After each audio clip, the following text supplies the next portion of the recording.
আমি বললাম যে এটাই হলো, আমরা যেটা করছি এটাই হলো প্রকৃত ব্যাংক। আপনারা যেটা করছেন এটা নিছক লোক দেখানো ব্যাংক। এটার ব্যাখ্যা চাইলো সবাই, কেন আমি বলছি যে এটাই আমাদের প্রকৃত ব্যাংক, তোমাদের লোক দেখানো ব্যাংক, যেটাকে তোমরা ব্যাংক বলছো। আমি ব্যাখ্যা দিলাম, বললাম যে ব্যাংক শব্দটার উৎপত্তি হয়েছে একটা শব্দ থেকে, যেটা হলো অর্থ হলো ট্রাস্ট, ডিপেন্ড করা। তোমরা সেটা বানিয়েছো ডিস্ট্রাস্টের ভিত্তিতে, অবিশ্বাসের ভিত্তিতে। কারণ তোমার কাছ থেকে টাকা নিতে হইলে তুমি কেন জামানত চাও, যে ধরে নেবো যে তুমি টাকা নিয়ে পালিয়ে যাবে, সেজন্য আগে শক্ত করে তোমাকে বেঁধে নিই, জামানত দাও, জমা করো, তারপরে তোমার হাতে টাকা দেবো এবং তোমার নজর রাখবো। কাজে তোমার যে শুরু, যে শব্দ থেকে ব্যাংকিং সিস্টেমের অভ্যুত্থান হলো, সেটার থেকে তুমি বিচ্যুত হয়ে গেছো। আমাদেরটা হলো আসল ব্যাংক, যেটা মানুষের বিশ্বাসের উপর ভিত্তি করে আছে। এখানে কোনো জামানত নাই, এটা জামানতবিহীন ব্যাংক। আমরা মানুষকে টাকা দিই বিশ্বাসের ভিত্তিতে, তার মাঝখানে আর কিছু নাই। তো বলে যে না এটাকে হয় নাকি এরকম বিশ্বাসের ভিত্তিতে আপনি তো অল্প অল্প টাকা দিতে পারবেন, বড় বড় টাকা দিতে পারবেন, আমি পারবো, কোনো অসুবিধা হচ্ছে না তোমাদের। যেটা একদম প্রথম দিকের কথা। এরপরে তো অনেক কিছু হয়ে গেল, বড় টাকা, কত বড় টাকা চান, সেখানেও কোনো জামানতের কোনো বিষয় নেই। এত যে পরিসংখ্যান দেখছেন, এগুলো সব জামানতবিহীন ঋণ। এটা মজার কথা হলো, ঠিক এমন সময় আমরা আলাপ করছি ভাগ্যের পরিহাস। যেমন জামানতওয়ালা ব্যাংক, যারা প্রকৃত ব্যাংক বিচার করতো, বলতো, তারা আজকে হাওয়া, তারা কেউ নেই, তারা টাকা নিয়ে লোপাট, ব্যাংক শেষ। আর মাইক্রো ক্রেডিট পরিসংখ্যান আপনারা দেখতেছেন, পয়সা কেউ মারে নাই, কেউ পালিয়ে যায় নাই, সেগুলো প্রতিটি পয়সা আছে, তাদের জমা টাকা আছে, তাদের নিজেদের কাজ চলছে এবং নিজেদের টাকা নিজেরা চলছে। ব্যাংক কাকে বলবেন এখন আপনারা বিচার করুন, ব্যাংক কোনটা? কাজে যেটা প্রকৃত ব্যাংক সেটির দিকে আমরা নজর দিই না। আমরা কোন রকমের বুঝ দেওয়ার মতো করে যে যেটা নকল ব্যাংক সেটা নিয়ে আপনি সব ব্যস্ত, তোলপাড় করে ফেলছে সারা দুনিয়া। এই হলো পরিহাস, যেটার প্রতি আমি বারে বারে দৃষ্টি আকর্ষণ করছিলাম। এটা ব্যাংকিং না, ব্যাংকিংটা এইটা, প্রকৃত ব্যাংকে আসতে হবে তোমাদেরকে। এটাই হলো মানুষের ব্যাংক। মানুষ যেখানে আসতে পারে, তার নিজের পরিচয়, তার টাকার পরিচয় না, সে আসে তার নিজের পরিচয়। সে নিঃস্ব একটা ব্যক্তি, সে বলছে আমি মুরগি পালতে পারবো, আমাকে কিছু টাকা দেন, আমি মুরগি পালবো। তার একটা বিশ্বাস, সে বিশ্বাসের উপরে ভিত্তি করে আমি টাকাটা দিচ্ছি, এবং তার সঙ্গে কাজের একটা কায়দা নিয়ম কানুন তৈরি করে দেন, সে সেটা অনুসরণ করে। সে বলে না যে আমার জমি বন্ধক দিতে হবে, আমি তো জমি নাই, শুরুতেই নাই, বন্ধক দেবো কিছু। কাজে এটা উল্লেখ করলাম এই জন্য, যেটাকে আমরা খুব হালকা ভাবে পৃথক ভাবে বলছি, সেটা কিন্তু ভবিষ্যৎ,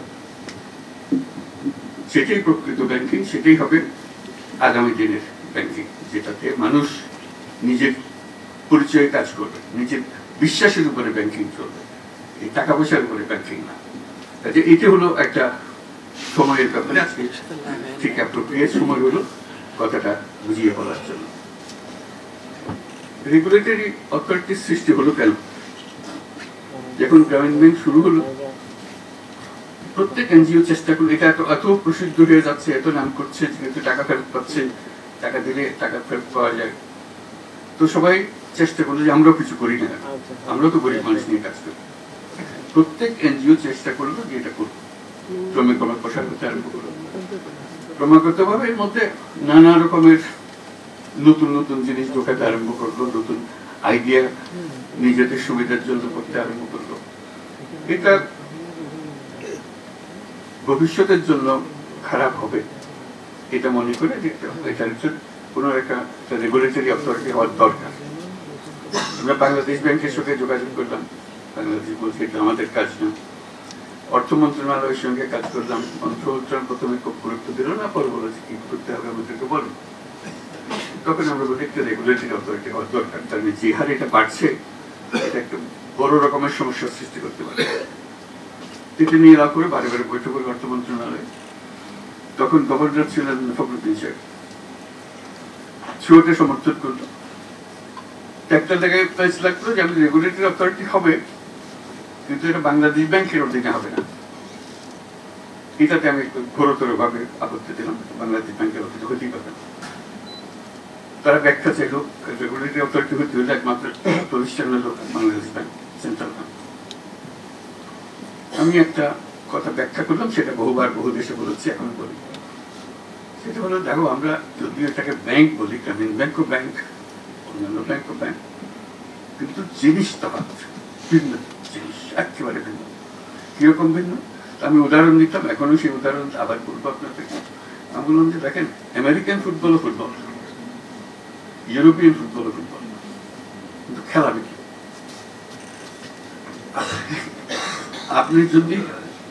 আপনি যদি ইউরোপিয়ান ফুটবলের রেফারিকে নিয়ে আমেরিকান ফুটবল চালাইতে চান, পাগল হয়ে যাবে সবাই। আপনি বলছেন যে বাংলাদেশ ব্যাংকে দিয়ে, সেন্ট্রাল ব্যাংকে দিয়ে ক্ষুদ্র ঋণ রেগুলেট করবেন।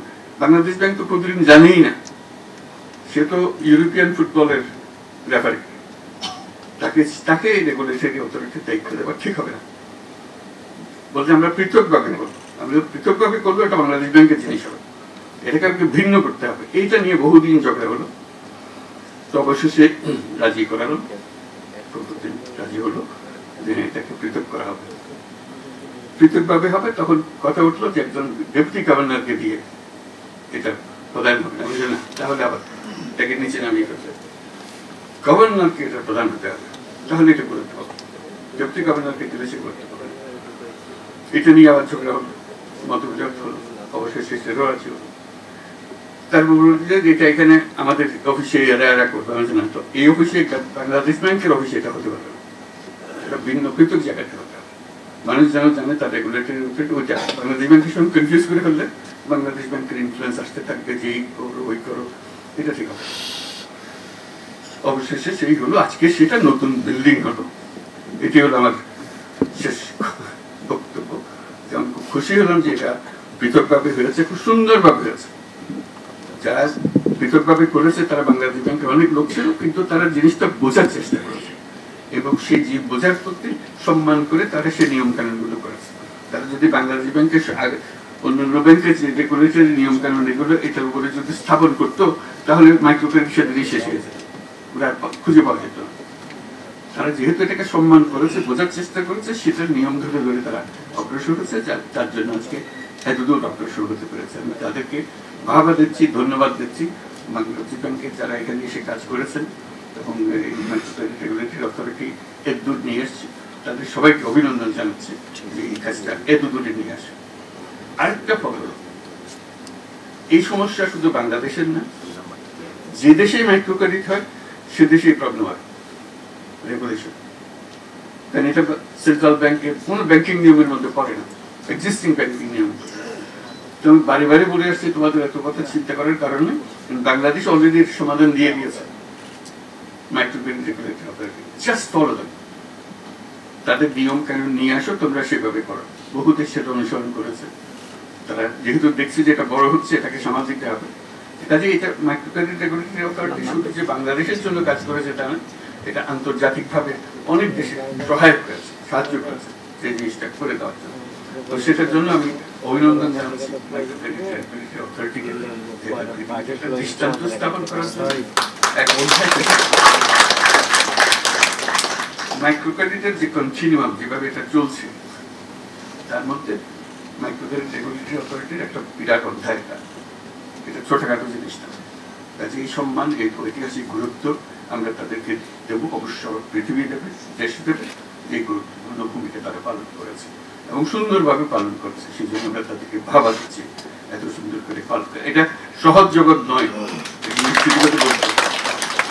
নিশ্চিত করে বলতে পারে এটা সহজ জগৎ নয়, কিন্তু তারা এই এই জগৎকে অত্যন্ত সুন্দরভাবে পরিচালনা করেছে এবং করছে। ভবিষ্যতে আশা করি আরো আরো সুন্দরভাবে এটাকে পরিচালনা করবে। অনেকগুলো বিষয় আছে, আমি মাঝে মাঝে কথাগুলো বলেছি, আজকে আবার বলার সুযোগ পেয়েছি যে এখন আমরা এমন স্তরে এসেছি মাইক্রো ক্রেডিটের যেটা পরিসংখ্যান এখানে দেওয়া আছে, আর নতুন চিন্তা করতে হবে এখানে।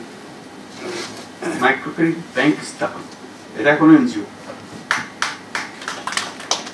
কাজে এনজিও থেকে উত্তরণ হইতে হবে। এনজিও পর্যায়ে রয়ে গেলে এটা ঠিক আবার ওই ব্যাংকিং মেজাজে আসবে না, মেজাজে আসতে হলে তাকে ব্যাংক হতে হবে। মাইক্রো ক্রেডিট ব্যাংক নামে একটা আইন করতে হবে, এটা আইনের কথা আবার এটা আমরা পাচ্ছি এখানে। এটা পরিষ্কারভাবে এটা নতুন একটা ব্যাংক হতে হবে, নতুন আইনে সেটা regulatory authority, micro credit regulatory authority করতে পারে, ভিন্ন অথরিটি হতে পারে, কিন্তু we need a separate banking law. যেখানে এখন যেটা পরিসংখ্যানে দেখছেন, তারা সদস্যদের সঞ্চয় নিতে পারে, বাইরের কারোর ডিপোজিট নিতে পারে না। এটা একটা তার সীমাবদ্ধতা। ফলে সীমাবদ্ধতার ফলে তাকে ওপরের কাছে হাত পাততে হয়, দায়বদ্ধ হতে হয়। কেন হবে? সে এত সুন্দর ব্যাংকিং করে, আরেকজনের কাছে হাত পেতে কেন করবে? সে তার মধ্যে কি অভাব আছে যেটা সমবায় ব্যাংকের ছিল, এদের কাছে নেই। সমবায় ব্যাংকে আপনারা ব্যাংক বলছেন, মাইক্রো ক্রেডিট ব্যাংকে আপনারা ব্যাংক বলবেন না, তাকে সেই অধিকার দেবেন না। কি পাস করতে হবে তাকে এটা করার জন্য? সে সবকিছু পাস করে এসছে। কাজে আমার মনে হয় এটা সময় এসছে যে এটা মাইক্রো ক্রেডিট ব্যাংক আইনে করা। এরকম একটা প্রস্তাব একটা দেশকে দিতে গিয়ে বিপদেও করছি আমি, সে বিপদের কথা বলি। তারা বহু বিরাট বিরাট মাইক্রো ক্রেডিট প্রোগ্রাম করেছে, সারা দেশ জুড়ে করেছে, বিশাল দেশ। ওই মাইক্রো ক্রেডিটের মধ্যে আলাদা করে রেখে দিয়েছে। তাহলে এত সুন্দর কাজ করছে আর বড় বড় কাজ করছে, তোমরা একটু ব্যাংকিং লাইসেন্স দাও না কেন? কি অভাব তাতে? বলে যে না, এটা মাইক্রো ক্রেডিট তাই করে পারবে না, আমি যে দিয়ে দেখো তো একবার। তো সেটার থেকে প্রস্তাব দিল অন্তত 10টা top bank micro credit organisation, যেগুলো তোমরা ইতিমধ্যে লাইসেন্স দিয়েছো মাইক্রো ক্রেডিট অপারেট করার জন্য, এগুলো বিশাল আকারে করছে, তাদেরকে পরীক্ষামূলকভাবে লাইসেন্স দাও, ব্যাংকিং লাইসেন্স দাও। তো অবশেষে তারা শুনল, এরকম 4-5টা ব্যাংকের দিল, বিশাল বিশাল ব্যাংক হয়ে গেল। ছিল এত বড় হলো, তড়িৎ গতিতে তারা দেশ জুড়ে চলতে আরম্ভ করলো।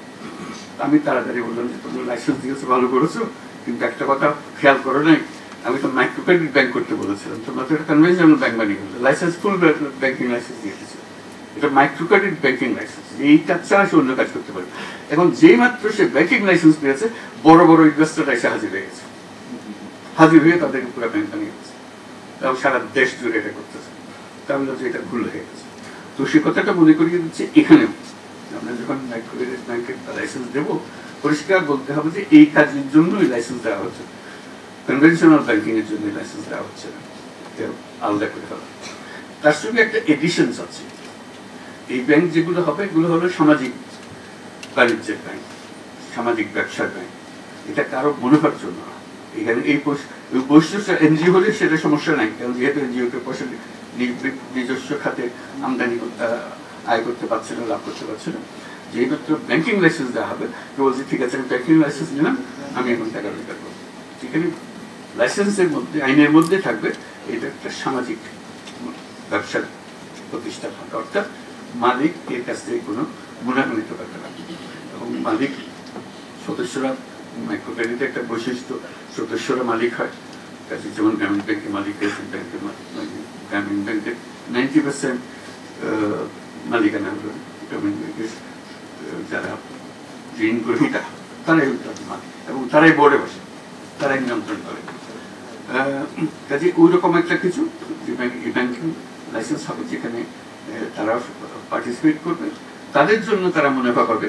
কিন্তু যারা ঋণ গ্রহীতা নয়, কোয়ালিফাই করে না, সেরকম যারা ইনভেস্টার, তারা তাদের কাছে মুনাফা নিতে পারবে। এই একটা বিশেষ অংশ তার মধ্যে থাকতে হবে। দ্বিতীয় অংশ যেটা থাকতে হবে, যেটা আমরা বারবার উল্লেখ করছি, এই পুরো মাইক্রো ক্রেডিট গ্রামীণ ব্যাংক সৃষ্টি হওয়ার মূলে যেটা ছিল, এটা আইডিয়া যে মানুষ মাত্রই উদ্যোক্তা। এটি হলো অন্যান্য জিনিসের থেকে যে আমরা পৃথক করলাম। মানুষ মাত্রই উদ্যোক্তা, সে চাকরি চাইবে না, নিজে উদ্যোক্তা হবে। এই উদ্যোক্তা হওয়ার জন্য তাকে আমরা হাতে সরঞ্জাম তুলে দিচ্ছি, যে কারণে সে উদ্যোক্তা হতে পারবে। এখন আমরা তরুণদের, তাদের পরিবারের সদস্য, তাদের ছেলে মেয়ে যারা আছে, যারা চাকরি সন্ধানের বয়স হতে হতে সবাই বলে চাকরি খুঁজো চাকরি খুঁজো, এটা আর বলবে না, যেহেতু মাইক্রো ক্রেডিট ব্যাংক আছে। যে কোনো ছেলে, যে কোনো মেয়ে মাইক্রো ক্রেডিট ব্যাংকের কাছ থেকে বিনিয়োগ পাবে। যে সমস্ত টাকা সে যে টাকা ইনভেস্ট করতে চায়, সেই ইনভেস্টমেন্টের টাকা ব্যাংক থেকে আনবে, বিনিয়োগ হিসেবে আসবে। ইনভেস্টমেন্ট যেটা হয় ভেঞ্চার ক্যাপিটাল জাতীয় ভেঞ্চার ক্যাপিটাল, এগুলোরও নমুনা আমরা সৃষ্টি করেছি, দেশে বহু আছে। এটা হলো যে যে বিনিয়োগ করছে তার কাজ হলো তাকে তার কাছ থেকে লাভ নেওয়া না, ক্রমে ক্রমে তাকে সুযোগ দেওয়া যে বিনিয়োগের যে টাকা দিয়েছে সেই টাকাটা আস্তে আস্তে দিয়ে শোধ করে দিলে তাহলে সে পুরোপুরি মালিকানাটা হয়েছে। প্রথম দিকে সে যদি 90% মালিকানা যে বিনিয়োগ করেছে তার হয়, তার সঙ্গে শর্ত হবে যে তুমি রোজগার করে করে আমার থেকে শেয়ারগুলো কিনে নিয়ে যাবে, আমি তোমার ব্যবসা নিয়ন্ত্রণ করতে চাচ্ছি না, এটা আমার কাজ। আমার কাজ হলো তোমাকে উপরে ওঠানো। এরকম হাজারে হাজারে তরুণ এখন সে কাজে আছে, তারা করছে এবং ক্রমশ সম্প্রসার করছে। সেটা এই ব্যাংকের নজরে নিয়ে আসা। এই ইনভেস্টমেন্ট, যদি ইনভেস্টমেন্টের টাকা পায় তাহলে কোনো তরুণ আর চাকরির সন্ধানে যাবে না, যাওয়ার কোনো দরকারও নেই। তার কাছে বহু বুদ্ধি, বহু জিনিস সে করতে পারে, যেটা আগে গরিব মানুষ কেমনে টাকা শোধ দেবে, 500 টাকা লোন নিলে সে শোধ কেমনে দেবে, এটা বিরাট গবেষণার বিষয় ছিল, সমস্যার বিষয় ছিল। এখনো মনে হয় যে এই ছেলে মেয়ে তাদেরকে টাকা দিলে তারা কি সত্যি সত্যি ব্যবসা করে টাকা ফেরত দিতে পারবে, ওই সন্দেহ আবার আসছে। তো সেই সন্দেহ অতিক্রম করার জন্য আমরা বাস্তবে সেগুলো করেছি। বহু নমুনা আছে, কারণ যেতে পারে, যে কেউ যেতে পারে, কিন্তু সরকার হিসেবে আমাদের দায়িত্ব হলো সে প্রতিষ্ঠানগুলো সৃষ্টি করে দেওয়া। কাজে এই ব্যাংক সৃষ্টি করার দায়িত্ব হলো আমাদের। এই যে যারা তরুণরা আছে, মহিলা পুরুষ, ঘরে বাইরে যেখানে যেখানে আছে, তারা যেন এই বিনিয়োগটা পায় এবং নিজের বুদ্ধিতে নিজের ব্যবসা করে ফেলতে পারে। কাজে আজকে মাইক্রো ক্রেডিট রেগুলেটরি অথরিটির এই বিল্ডিং উদ্বোধনের প্রসঙ্গে আমরা বহু কথা বলার সুযোগ পেলাম, তাদেরকে ধন্যবাদ দিচ্ছি। এবং এখান থেকে আবার নতুন অধ্যায় সৃষ্টি হোক।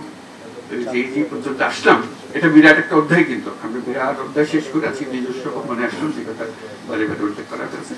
এখান থেকে আমাদের যাত্রা কোন দিকে নিয়ে যাবে সেটা আমরা আজকে স্থির করলাম। সবাইকে ধন্যবাদ। ধন্যবাদ মাননীয় প্রধান উপদেষ্টা, ধন্যবাদ এই অনুষ্ঠানে আপনার উপস্থিতি এবং মূল্যবান ভাষণ প্রদানের জন্য।